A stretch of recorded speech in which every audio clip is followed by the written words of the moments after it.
Parole de Dieu quotidienne. Sur terre, toutes sortes de mauvais esprits sont sans cesse à la recherche d'un endroit où se reposer continuellement, à la recherche de cadavres d'hommes pour les dévorer. Mon peuple reste sous mes soins et ma protection. Ne vous comportez jamais de manière déréglée. Ne vous comportez jamais imprudemment.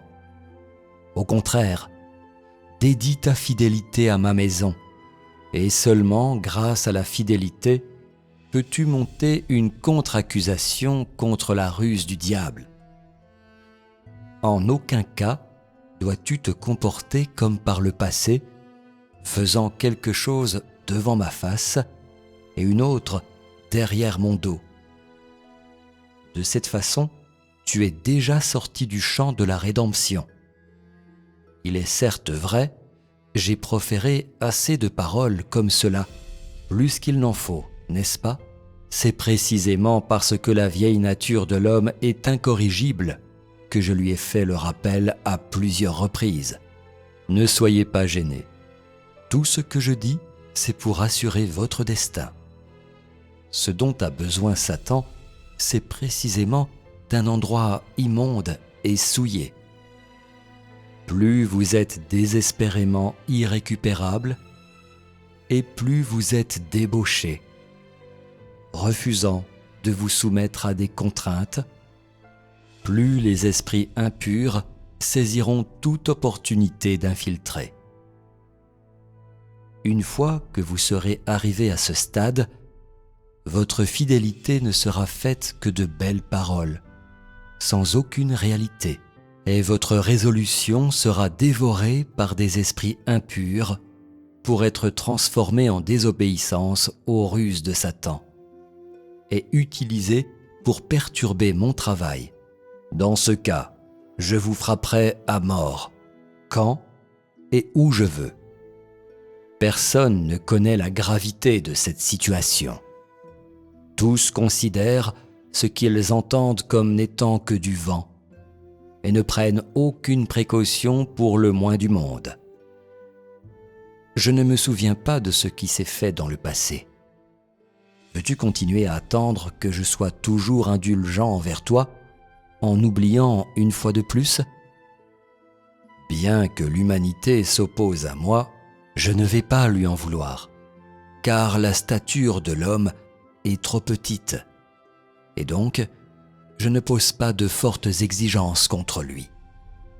Tout ce que je demande, c'est qu'il ne devrait pas se dissiper et qu'il fasse preuve de retenue. Certainement, ce n'est pas trop vous demander que d'atteindre cet unique objectif ainsi formulé.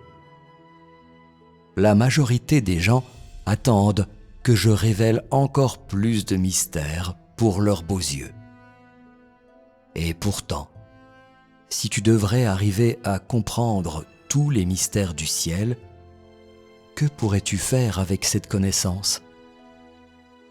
Cela ferait-il grandir ton amour pour moi? Cela attiserait-il ton amour pour moi? Je ne sous-estime pas l'homme, et je ne donne pas son verdict avec désinvolture. Si ces dernières n'étaient pas les circonstances réelles de l'homme, je ne couronnerais jamais par hasard les hommes de ces étiquettes. Jetez un regard sur le passé. Y a-t-il eu des fois où je vous ai calomnié? Des fois où je vous ai sous-estimé? Des fois où je vous ai regardé sans tenir compte de votre situation réelle? Des fois où ce que je dis n'a pas réussi à remplir vos cœurs et vos bouches avec conviction? Des fois où j'ai parlé sans trouver une profonde résonance en vous?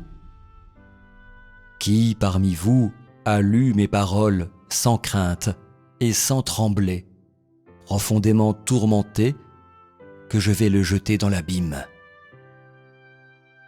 Qui ne ressent pas le jugement de mes paroles? Mes paroles contiennent de l'autorité. mais ce n'est pas pour faire subir à l'homme un jugement avec désinvolture. Plutôt, conscient de la situation réelle de l'homme, j'exprime constamment envers l'homme le sens intrinsèque de mes paroles. En fait, y a-t-il quelqu'un qui est capable de reconnaître ma force omnipotente dans mes paroles? Y a-t-il quelqu'un qui puisse recevoir en lui l'or le plus pur dont mes paroles sont constituées? Combien de paroles ai-je dites auxquelles on n'a jamais attaché de l'importance?